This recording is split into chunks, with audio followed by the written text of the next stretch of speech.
السلام علیکم ورحمۃ اللہ وبرکاتہ۔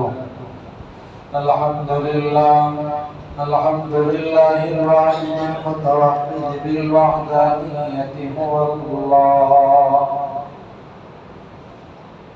الفرد المتفرد بالفردانیۃ هو اللہ، العزیز المتعزز بالعزۃ هو اللہ، القدیر المقتدر بالقدرة هو الله، قبل كل شيء هو الله، بعد كل شيء هو الله، الأول هو الله، والآخر هو الله، الظاهر هو الله، والباطن هو الله، أول الأولين هو الله، آخر الآخرين هو الله.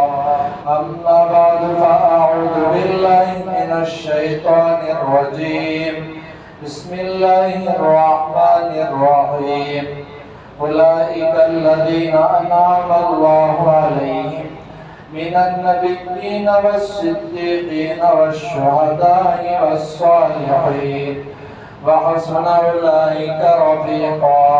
وقال تعالى في مقام آخر: الذين يذكرون الله قياما وقعودا وعلى جنوبهم ويتفكرون في خلق السماوات والأرض.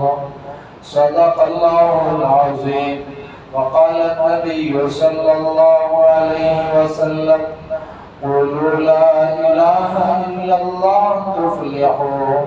وقال النبي صلى الله عليه وسلم: بلغوا عني ولو آية، أو كما قال عليه الصلاة والسلام. اللهم صل على محمد وعلى آل محمد كما صليت على إبراهيم وعلى آل إبراهيم إنك حميد مجيد. اللهم بارك على محمد وعلى آل محمد كما باركت على إبراهيم وعلى آل إبراهيم إنك حميد مجيد. محترم سامعین برادران عزیز، ذکر اللہ کا کیسے کریں اور فکر مخلوق کی کیسے کریں، اس تعلق سے کچھ ضروری باتیں عرض کرنی ہے۔ اللہ سے دعا کریں اللہ تبارک و تعالیٰ مجھے صحیح کہنے کی توفیق عطا فرمائے۔ دیکھیں، سب سے پہلی بات، وَيَتَفَكَّرُونَ فِي خَلْقِ السَّمَاوَاتِ وَالْأَرْضِ، مخلوق میں آسمان بھی ہے، زمین بھی ہے، اس میں ہم کو غور کرنا ہے، فکر کرنا ہے کہ اللہ نے اس زمین کو، اس آسمان کو کیسے بنایا۔ اور دوسری بات، اللہ فرما رہے الذین یذکرون اللہ، اللہ کا ذکر کرو تم قیاموں، کھڑے ہونے کی حالت میں، قعودوں، بیٹھنے کی حالت میں، وعلی جنوبہم، لیٹے ہوئے، ہر حالت میں بھی تم کس کو یاد کرو؟ اللہ کو یاد کیا کرو۔ ہم اللہ کو یاد نہ کریں تو ہماری مثال مردے کسی ہے۔ دیکھیں، قیامت دو قسم کی، ایک اجتماعی قیامت، ایک انفرادی قیامت۔ اجتماعی قیامت کے بارے میں ہم احادیث سن کر ہیں کہ جب قیامت کا دن برپا ہوگا، پہاڑ روئی کی گال کی طرح اڑیں گے، بس دنیا ختم کر دی جائے گی۔ اور یہ قیامت کب قائم ہوگی، اس کا بھی حدیث سے ہمیں سبق ملتا ہے کہ جب ایک بھی اللہ اللہ کہنے والا نہ ہوگا تو تب اللہ اس میں قیامت برپا کر دیں گے، دنیا ختم فرما دیں گے۔ اور دنیا کی جو بقا اس وقت ہے یہ اللہ اللہ کہنے والوں سے باقی ہے۔ جب اللہ سے ہمارا رشتہ مضبوط ہوگا، اللہ کا ذکر ہم کریں گے، یہ دنیا باقی رہے گی۔ جب اللہ کہنے والے ختم تو اجتماعی قیامت طاری ہو جائے گی، اور دوسری قیامت انفرادی قیامت ہے۔ اس بات کو تھوڑا بغور سے سنیں۔ انفرادی قیامت کیا ہے؟ کہ آدمی اگر ذکر نہ کرے تو یہ اس کے لیے اکیلے کے لیے قیامت ہے۔ آدمی اگر ذکر نہ کرے تو زندہ بھی مردے کے مانند ہے، یعنی جسمانی طور پر نہیں بلکہ روحانی طور پر وہ مردہ ہے۔ حضرت شاہ عبد الغنی رحمت اللہ علیہ بڑے اللہ والے گزرے ہیں۔ ایک واقعہ ارشاد فرماتے ہیں، ایک مرتبہ ایک بزرگ کسی اپنے شیخ سے یا ان سے بڑے بزرگ سے ملنے کے واسطے اپنے گھر سے پیدل سفر کر کر ان اللہ والوں کے پاس جن سے ان کا ملنے کا ارادہ تھا جا رہے تھے۔ تقریباً 20 کلومیٹر کا سفر تھا۔ درمیان میں پیدل چلنے سے کڑی دھوپ کی وجہ سے کچھ تکلیف سی محسوس ہوئی۔ اللہ والے تھے، درخت کے نیچے تھوڑا آرام لینے کے واسطے بیٹھ گئے۔ جو ہی بیٹھے تو چڑیاں درخت پر آئی اور چوں چوں آواز کرنے لگی۔ تو اللہ والوں کو اللہ کرامتی طور پر کچھ باتیں چڑیوں کی بھی سمجھا دیتے ہیں۔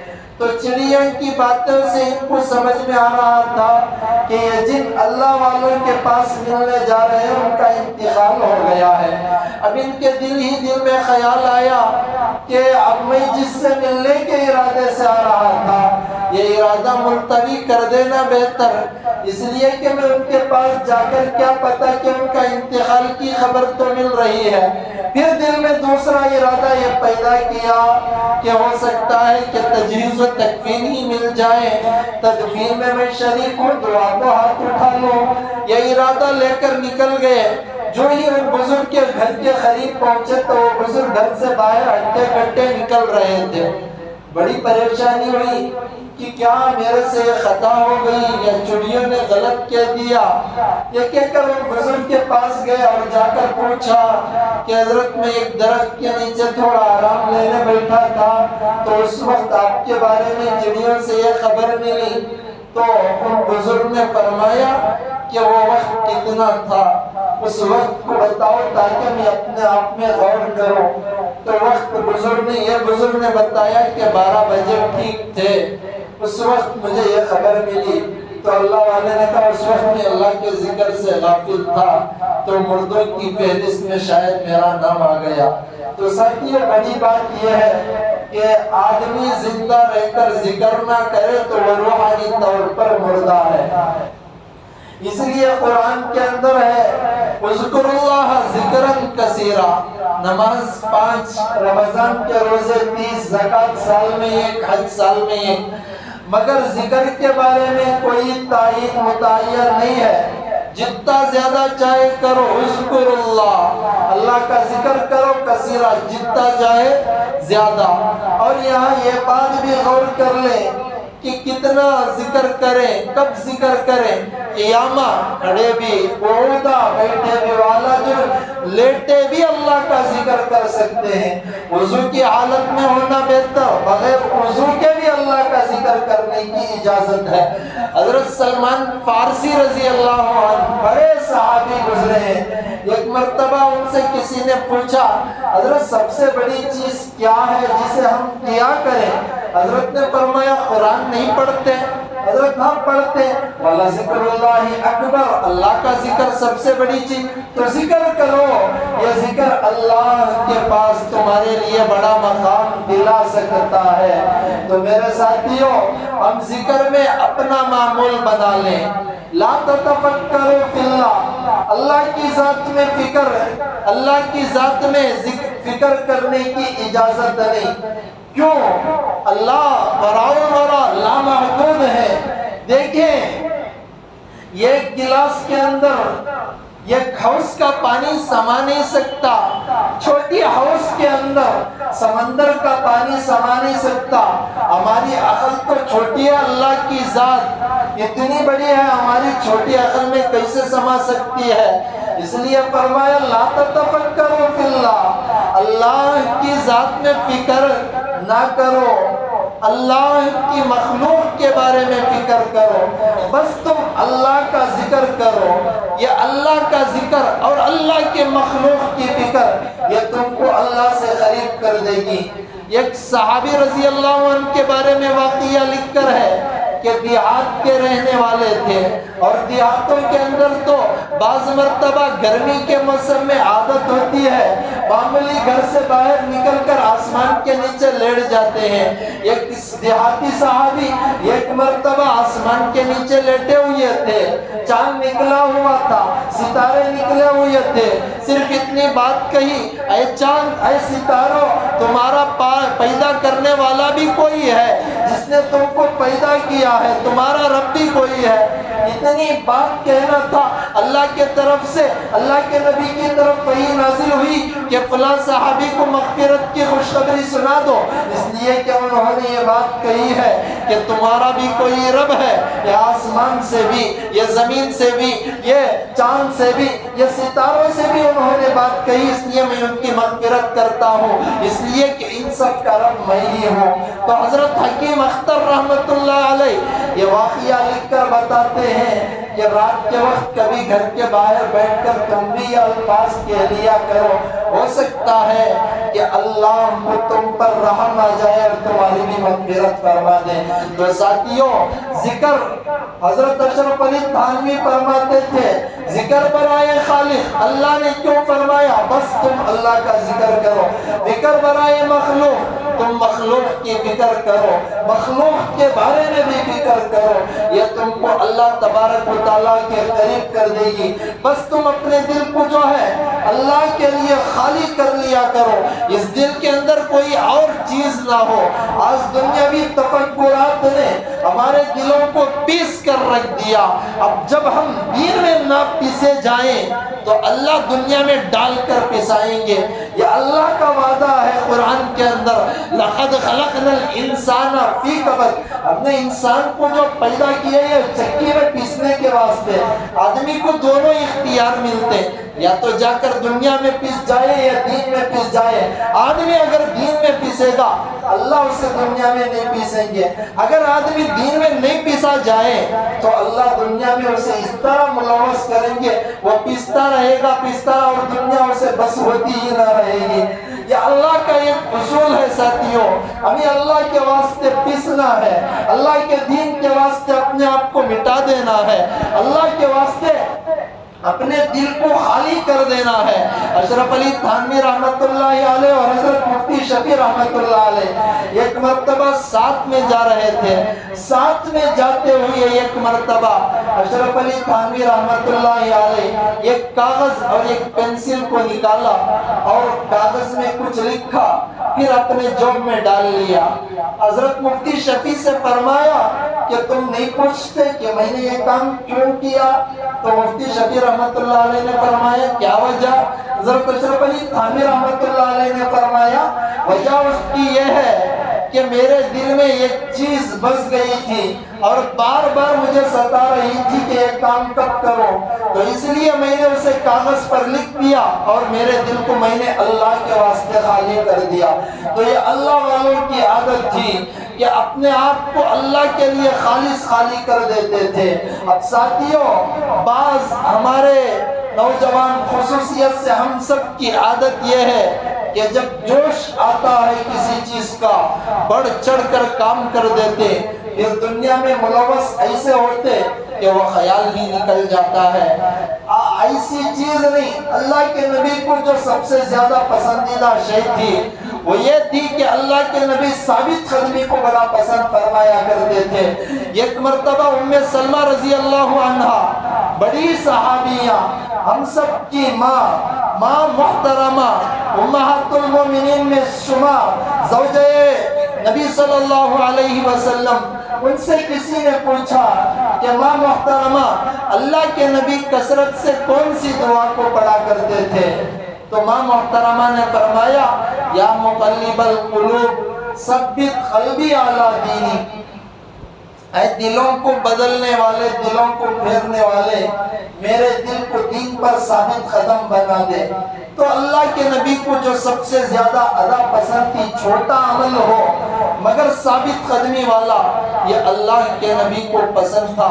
حکیم اختر رحمت اللہ علیہ مثال دے کر فرمایا کرتے تھے کہ اگر کسی کو پیاس لگی ہو اور اس پیاس کے اندر اس کا من گلاس سے گلاس پانی پینے کا کر رہا ہو، اور اس موقع پر کوئی آ کر ایک چمچ ٹھنڈا پانی منہ میں ڈالے تو کیا اس کی پیاس بجھے گی؟ نہیں بجھ سکتی۔ ایسے ہی ہم کبھی کر دیے، کبھی نہ کیے، چھوٹا کر دیے، پھر ہم اللہ پر ایسا نہیں، جو کام بھی کریں استقامت سے مدلل طریقے سے کریں گے، اللہ تبارک و تعالیٰ کا امر ہمیں بآسانی مل سکتا ہے۔ تو اس لیے بڑی چیز یہ ہے کہ ہم اپنے آپ کو اللہ کے لیے خالی کر دیں، دنیاوی تفکرات کو اپنی جگہ اٹھا کر رکھ دیں، اس لیے کہ اللہ تبارک و تعالیٰ قرآن میں اعلان کرتے رب المشرقی والمغربی، کہ میں ہی مشرق کا رب، والمغرب میں ہی مغرب کا رب، یعنی مشرق سے سورج جو نکلتا ہے، نکلنے سے پہلے اللہ کے سامنے سجدہ کرتا ہے، پھر اجازت لیتا ہے کہ میں دن کو نکلوں یا نہ نکلوں۔ جب قرب قیامت ہوگی اللہ فرما دیں گے الٹا دوبارہ تو مغرب سے نکلیے اپنی جگہ، تو دن لانا ہو تو یہ اللہ کے ہاتھ میں، والمغرب رات آنا ہو، مغرب ہونا ہو، سورج غروب ہونا ہو، یہ بھی اللہ کے ہاتھ میں۔ دن کے مسائل حل کرنے والا اللہ، والمغرب رات کے مسائل حل کرنے والا اللہ، پھر یہی اللہ ہے جو تمہارے مسائل کو بھی حل کرے گا۔ اتنا بڑا دن، اتنا بڑا سورج جو نکالتا ہے، سورج نکال کر پھر وقت مقررہ پر رات کو لاتا ہے، تو اسی نے کہا لا الہ میرے سوا کوئی نہیں، فاتخذوا وکیلا میں ہی تمہارا نگہبان نگران، اگر تم مجھ پر بھروسہ کرو گے تو دل کو اللہ کے واسطے خالی کر دو، بس اس میں اللہ اللہ جب بس جائے تو مخلوق کی فکر ختم ہوگی، دنیاوی تفکرات ختم ہو جائیں گے۔ جب دنیاوی تفکرات ختم ہو جائیں گے تو اس میں اللہ تبارک و تعالیٰ جب بسیں گے تو تمہارا ہر کام اللہ تبارک و تعالیٰ بنا کر رکھ دیں گے۔ تو اس لیے ساتھیوں بڑی جو چیز ہے یہ اللہ کا ذکر ہے، وَلَذِكْرُ اللَّهِ أَكْبَرُ، اللہ نے اسی لیے قرآن میں فرمایا کہ سب سے بڑی چیز کون سی؟ اللہ کا ذکر ہے۔ اسے تم کب کیا کرنا؟ الذین یذکرون اللہ، تم اللہ کا ذکر کرو قیامہ، کھڑے ہو کر بھی، قعودا بیٹھ کر بھی، جنوبین سو کر بھی، اور یہاں تک بھی فرمایا کہ تمہارا ایک لمحہ بھی اللہ سے غافل نہ ہو۔ رجال اللہ تلہیہم تجارت ولا بیع عن ذکر اللہ، تمہاری تجارت، تمہاری بیع، تمہاری خرید، تمہارا فروخت، یہ سارے کی ساری چیزیں تمہیں اللہ کے ذکر سے غافل نہ کر دیں۔ یہاں اللہ تبارک و تعالیٰ اس طرف توجہ دلا رہے ہیں کہ تم رہبانیت اختیار نہ کرو جس طرح دوسرے مذاہب کے اندر ہے کہ بس تم جنگل میں جا کر گھر والوں کو چھوڑ کر سب کو بیٹھ گئے۔ یہ ہمارے اسلام اس کی اجازت نہیں دیتا، بلکہ تم ہمارے نبی کے طریقے پر ایسا چلو کہ گھر والوں کے ساتھ بھی رہو مگر اللہ سے غافل نہ ہو۔ کوئی چیز، کوئی خرید، کوئی فروخت تمہیں اللہ کے ذکر سے غافل نہ کرے، بس ہر وقت وذکر اسم ربک، ہر وقت تم اللہ کو اپنا رب بنا کر پکارتے رہو، اور کیسا پکارو؟ وتبتل الیہ تبتیلا، تمام تعلقات کو توڑ کر سب سے مضبوط تعلق تم اللہ سے جوڑ دو۔ اشرف علی تھانوی یہی فرمایا کرتے تھے کہ دیکھو سب سے بڑا جو تعلق ہے وہ تعلق یہ ہے کہ تم مخلوق سے کٹو، رب سے جڑو، اور آگے یہ بات بھی فرمایا کہ دنیاوی کام ہو، دینی کام ہو، سب کو اللہ کے واسطے کرو۔ دنیاوی کام تو یہی کہ بس جو بھی کام اللہ کے واسطے، آخرت کا کام بھی تم جنت دوزخ کے ڈر سے نہیں کرو بلکہ کس واسطے کرو؟ اللہ کے واسطے کرو۔ اور آگے اشرف علی تھانوی رحمت اللہ علیہ فرماتے کہ دیکھو یہ ذکر، یہ تصوف کی پہلی منزل ہے، اور آگے تصوف کو تم جا کر اپنے آپ کی اصلاح کرنا ہو تو بڑی بات یہ ہے کہ حقوق العباد میں تمہیں فکر کرنا ہوگا کہ کہیں حقوق العباد کے اندر میرے سے کچھ غلطی تو نہیں ہو رہی ہے۔ مشائخ سلوک جن کا مسلک ہی یہی تصوف کا سلوک، جس کا منتہا دو باتیں ہیں، اس میں سے پہلی بات یہ ہے کہ تم جہاں ذکر، جہاں تم قرآن، جہاں تم نماز پڑھ رہے ہو، وہاں پہلی بات یہ کہ تم قرآن کی پابندی اور تہجد کی پابندی، یہ تصوف کا پہلا اور دوسری بات حضرت نے فرمایا تصوف کا مسلک یہ ہے کہ تم معاف کرنے کے عادی بن جاؤ۔ ابو حنیفہ کا مسلک رکعت ادھر باندھنے کا، امام شافعی کا ادھر رفع یدین کا، امام احمد بن حنبل کا اوپر ہاتھ باندھنے کا، امام مالک کا رکعت نہ باندھنے کا بلکہ ہاتھ کو چھوڑ دینے کا۔ ایسے ہی تصوف مشائخ اللہ والوں کا مسلک یہی کہ تم کسی سے بدلہ نہ لو۔ وَاصْبِرْ عَلَىٰ مَا يَقُولُونَ وَاهْجُرْهُمْ هَجْرًا جَمِيلًا کہ تم صبر کرو اگر تمہارے ساتھ کوئی غلطی کر دے۔ اور حجرًا جمیلا، جمیل کہتے ہیں خوبصورتی کو۔ خوبصورتی کا صبر کسے کہتے ہیں کہ تم کو کسی سے تکلیف پہنچ جائے تو تم اس کو ایسا معاف کرو کہ تمہارے دل کے اندر تھوڑی سی اس کی غیبت، تھوڑا سا اس کا کینہ، اور تم کو اس کے بارے میں بدلہ لینے کی تھوڑی بھی فکر نہ کرو، اسے جمیل کہا جاتا ہے۔ صبر جمیل کا مطلب یہی ہے۔ اور آگے دیکھیں، سب سے بڑی بات یہ ہے کہ جب ہم ایسا صبر جمیل سیکھ لیں گے تو یہ اللہ سے ہمیں خرید کر رکھ دے گا۔ اور اتنی بات پر بس نہیں، بلکہ اگر کسی سے ہم کو تکلیف پہنچ جائے تو پہنچنے پر بس معاف کر دینا نہیں، بلکہ اس کے بارے میں اپنا دل پاک کرنا ہو تو مشائخ سلوک کے اصول بتلاتے ہیں۔ اس کے لیے اللہ کے پاس دعا کرو، اللہ فلاں ساتھی جس نے مجھے تکلیف دی، اللہ اس کی تو مدد فرما، اللہ تو اس کی مغفرت، یہ دعا کی برکت سے اور دل صاف ہو جائے گا۔ حضرت یوسف علیہ السلام کو ان کے بھائیوں نے کنویں میں ڈالا، یہ قصہ تو معلوم ہے۔ اس کے بعد جو واقعہ پیش آیا اپنی جگہ، حضرت یوسف علیہ السلام کو معراج ملی، نبوت ملی، بادشاہت ملی، یہ سب اپنی جگہ۔ آگے ایک بات دیکھیں، حضرت یعقوب علیہ السلام کے پاس ان کے بیٹوں نے عرض کیا، ابا جان آپ نے تو، یوسف نے تو ہمیں معاف کر دیا، اللہ کے پاس معافی کی درخواست کر دو، اللہ بھی معاف کر دے۔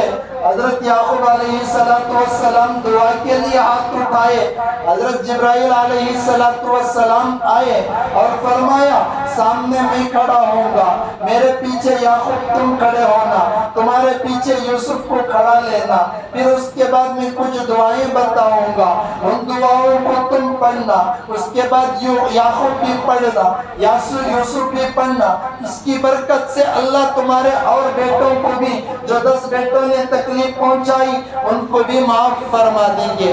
پھر ہاتھ اٹھائے گئے، اللہ نے معافی کا اعلان کر دیا، پھر وحی نازل ہوئی کہ اللہ نے تمہارے بیٹوں کو بھی معاف کر دیا۔ یہ بات فرما کر حضرت علامہ آلوسی رحمۃ اللہ علیہ شاہ عبد الغنی فرماتے ہیں کہ دیکھو اگر یوسف علیہ السلام کو کنویں کے اندر نہ گرایا جاتا، بھائی ان کے ساتھ یہ معاملہ نہ کرتے تو اتنی بڑی معراج بھی نصیب نہیں ہوتی تھی۔ اور آگے فرمایا ایک بات، بعض مرتبہ اللہ اپنے خاص بندوں کو ایسے خون ریز راستوں سے گزارتے ہیں کہ دیکھنے والے دنگ ہو جاتے ہیں کہ ان حالات کے اندر اس ساتھی کا حال کیا ہوگا، مگر اللہ تبارک و تعالیٰ ان کا ہاتھ نہیں چھوڑتے، اس لیے کہ ان کا تعلق اللہ سے مضبوط ہو کر رہتا ہے۔ اذا اشتدت بک البلوى ففکر فی علم نشرہ، اللہ نے علم نشرہ کی صورت نازل کر کر فرمایا کہ کوئی بھی تکلیف پہنچتی ہے، اللہ نے یہ کی بات کو تاکیدن کے واسطے دو بار ارشاد فرمایا فَإِنَّ مَعَ الْعُسْرِ يُسْرًا إِنَّ مَعَ الْعُسْرِ يُسْرًا، کہ تکلیف آئے تو اس کے بعد ضرور آسانی، پھر فرمایا تکلیف آئے پھر اس کے بعد ضرور آسانی۔ تو تکالیف دے کر ہی اللہ تبارک و تعالیٰ کسی کو اونچا مقام دینا ہو تو پہلے تکلیفیں ضرور آتی ہیں، ان تکلیفوں کے بعد اللہ تبارک و تعالیٰ بڑا مقام دیتے ہیں۔ اب ان تکلیفوں کے اندر آدمی کو اپنے آپ کو بنانا پڑتا ہے، معاف کرنا پڑتا ہے، صبر کا دامن تھامنا پڑتا ہے، اپنے ساتھی کے واسطے اپنے آپ کے واسطے اللہ سے معافی مانگنا پڑتا ہے۔ بعض مرتبہ اللہ کے پاس مقبولیت چاہنا ہو تو استقامت کو دکھانا پڑتا ہے، استقامت کا پیکر بننا پڑتا ہے، اور یقین جو اللہ سے ہمارا مضبوط ہو اسے دکھانا پڑتا ہے۔ حضرت علی رضی اللہ عنہ بڑے صحابی، ایک مرتبہ فرمایا کہ میرے سامنے جنت بھی رکھ دی جائے، میرے سامنے دوزخ بھی رکھ دی جائے، میرے یقین میں اضافہ نہ ہوگا، اس لیے کہ میرا اللہ پر یقین اتنا مضبوط ہے کہ جنت دوزخ سامنے ہونے سے بھی میرے یقین میں اضافہ نہیں ہو سکتا، اس لیے کہ اللہ پر یقین توکل کامل تھا۔ آج ہمارا یقین توکل کمی ہونے کی وجہ سے ایک دوسرے سے بدلے کی چکر میں ہم پھرتے ہیں۔ اللہ معاف فرمائے ہم سب کو، بدلہ لینا چھوڑ دو، جب بدلہ لینا ہم چھوڑ دیں گے، مشائخ سلوک کا بڑا مسلک ہی یہی کہ اسے اللہ کا قرب حاصل ہو جائے گا۔ دنیا ہے، دنیا کے اندر جو دنیا چلتی ہے یہ ابدالوں سے، یہ اختاب سے اللہ چلاتے ہیں، اور ابدال کی نشانی، اختاب کی نشانی کے بارے میں اللہ کے نبی سے سوال اٹھایا تھا صحابہ نے، یا رسول اللہ ابدال ہو اختاب ہو ان کی نشانی کیا ہے تم ہی بتاؤ، یا رسول اللہ آپ بتائیں۔ اللہ کے نبی نے فرمایا ان کی عادت یہ ہے کہ وہ معاف کر دیتے ہیں، ان کی عادت یہ ہے کہ ان کو جب کچھ تکلیف پہنچتی ہے درگزر کر کر ان کے حق میں دعا کر کر آگے بڑھ جاتے ہیں۔ یہ اختاب کی نشانی، یہ ابدال کی نشانی، یہ اللہ والوں کی نشانی ہوا کرتی ہے۔ تو ساتھیوں، ہم اپنے دل کے اندر عزم مصمم پختہ ارادہ کریں کہ اس کے بعد جو بھی حالات ہمارے ساتھ آئے اللہ کے واسطے ہم درگزر کر کر آگے بڑھ جائیں گے، اس لیے کہ ہمارا مسلک، ہمارا مقصد یہی ہے کہ ہم ایک دوسرے کو جب معاف کرنے والے بن جائیں اللہ تبارک و تعالیٰ خود بخود ہمیں اپنا قرب دے دیں گے۔ اور معاف اتنی بڑی چیز ہے کہ معافی مانگو یا معاف کر دو، یہ اللہ کو بہت پسند ہے۔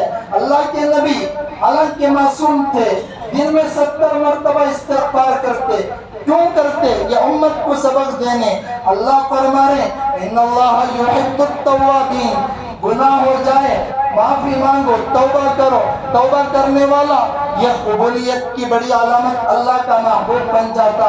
صحابہ کی عادت تھی کہ نماز پڑھتے اس کے باوجود توبہ کرتے، زکوٰۃ دیتے توبہ کرتے، حج کرتے توبہ کرتے، نیک کام کرتے توبہ کرتے۔ کیوں کرتے؟ اللہ کیا وعدہ کہ یحب التوابین، جو بھی آ کر نیک ہو کہ بد ہو توبہ کرے گا میں اسے محبت کروں گا، میں اسے اپنا شرف دوں گا، اپنے طرف سے قبولیت دوں گا۔ کہ گناہ گار ہو کہ بدکار ہو، جب اللہ کے پاس جا کر معافی مانگتا ہے یا بندوں سے معافی مانگ لیتا ہے تو اللہ تبارک و تعالیٰ اس معافی کی بدولت اسے اپنا محبوب بنا لیتے ہیں۔ تو معافی مانگنے میں کچھ شرم آر محسوس نہیں کرنا، اس لیے کہ اللہ یحب التوابین فرما رہے ہیں کہ معافی مانگنے سے تم میرے محبوب بن جاتے ہو۔ تو اللہ کے محبوب بننا ہو تو ان چیزوں کو اختیار کرنا پڑتا ہے۔ اللہ عمل کی توفیق عطا فرمائے، آمین وآخر دعوانا۔